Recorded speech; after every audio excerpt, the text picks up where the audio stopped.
Hello everyone, it's Bruce Fade and Steve Tinkham with Catalyst Lending. We got awesome news today. We got a lot to cover, actually. A lot to cover. We'll jump right into it. FHA streamline refinances. This is basically came out for anyone prior to June of 2009 who has not done anything on their mortgage. They can qualify for a streamline refinance, keep their same PMI, and drop the rate. It's just a great program. Bottom line, if you know anyone who has not done anything since June of 2009, have them give us a call. We can look into refinancing.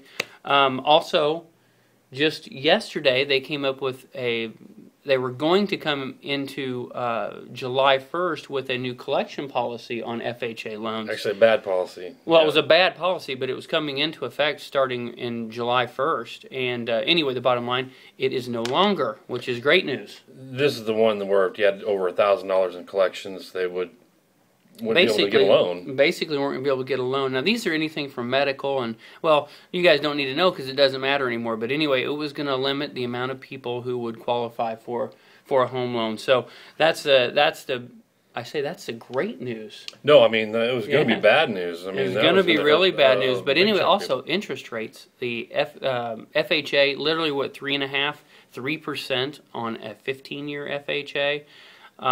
Conventional 3.75 roughly on a 30-year, 3.25 to 3.125 on a 15, and a 10-year locked someone the other day at 2.875 on a 10. So the rates are phenomenal. I know you want to talk real quick about the feds and what's going on there. Yeah, we're actually, you're getting this video a little early because I've got a thing all day tomorrow. It's actually a network thing. We're doing golf all day long. I'm going to have to suffer through golf all day. And then Friday, just swamp. So we're bringing this early. So this is Wednesday. The Fed just wrapped up their 2-day meeting, and then they released some statements. This is important. This does pertain to you. But basically what they came out with is they said that they were going to extend Operation Twist. And that's going to help keep rates low until 2014 is what they said. So that's good news. What they're going to do is that they've been buying long-term treasuries with this money, but they're going to mix it up and they're going to start buying mortgage-backed securities. So anytime they invest in mortgage-backed securities, that drives the rates down. So that's good for us. We'll keep other comments to ourselves as far as the Fed spending money. But and they said no QE3 for right now. I mean, it could be argued that buying mortgage-backed securities is QE, quantitative easing, but for now they're not going to do anything else. But they are leaving the door open in case the economy does need it. The Fed sees in the future here lower gross domestic products, so lower GDP, higher unemployment. That's the part that's really the killer for all of us, is because we need people with jobs, so they qualify for a loan and then they buy a house.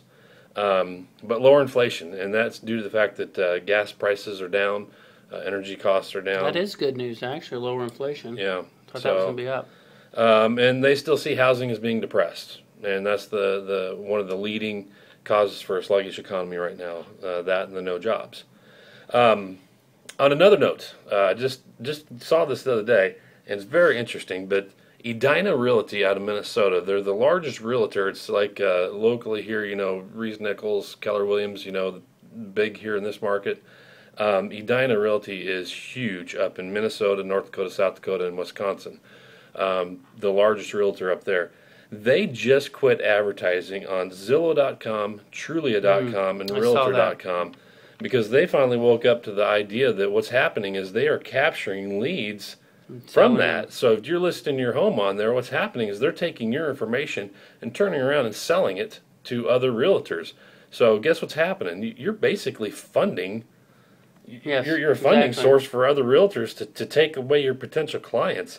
And quite frankly, I thought that was kind of crazy for a long time. I mean, yeah, you get the house listed on there, but you're becoming a lost leader for other people. For other people in your profession, and that happens in our business too. I know that whenever we pull a mortgage report for someone, a credit report, there's 10 different mortgage companies that buy those leads. So, it is lead generation. That's kind of what it is. But, I guess the last thing I want to cover, because we try to keep these short, is the sales tip, number 4. And the bottom line on sales tip number 4, I think we can all agree that there are so many different ways to gain business, but the most important aspect for any of us is to be persistent, professionally persistent. You can have the best idea in the world, you can have the most money in the world, you can do whatever you want, but if you want to be successful in sales, you've got to be professionally persistent. So if you've talked to someone about buying a house, don't hesitate to call them and just touch base with them. Say, you know, where are you at? Is there anything I can do for you in the meantime? Because by being persistent and professional, you will gain the business. So with that being said, you guys have a wonderful weekend, and the eye's getting better. Eye's getting better, my man. It's looking a little better. I can't wait till I can see again out of it. But anyway, that's coming. Have a great weekend. We'll talk to you soon. See you later.